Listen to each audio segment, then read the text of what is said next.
திண்டுக்கல் மாவட்டம் கொடைக்கானல் சுற்றுலா தலங்கள்ல முக்கியமான சுற்றுலா தலங்கள்ல ஒன்றாக விளங்கி வருகிறது. கொடைக்கானலுக்கு வெளி மாவட்டங்கள், வெளி மாநிலங்களிலிருந்து அதிக சுற்றுலா பயணிகள் வர்றது வழக்கமான ஒரு நிலை.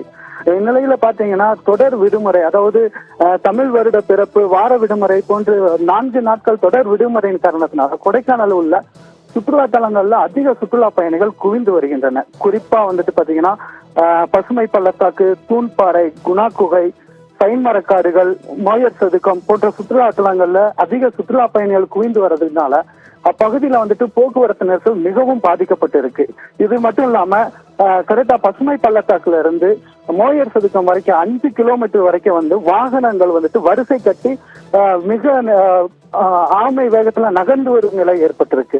இதுல அந்த சுற்றுலா பயணிகள் பொறுமையா காத்தில்லாம சிலர் நடந்து, அதாவது சுற்றுலா தலங்களுக்கு ஒவ்வொரு பகுதிக்கும் நடந்து செல்லும் அவல நிலையும் ஏற்பட்டிருக்கு. இது குறித்து மாவட்ட நிர்வாகங்கள் பல வழிகளை மேற்கொண்டு வர்றாங்க. இதுல பாத்தீங்கன்னா சாலைகள் விரிவாக்கம் பண்றது, இ பாஸ் நடைமுறை, அதே போல ஒவ்வொரு பகுதியில வாகனங்கள் நிறுத்தும் இடங்களும் ஏற்பாடு செய்யப்பட்டுள்ளது.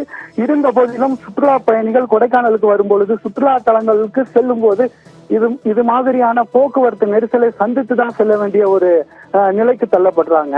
ராஜேஸ்வரி.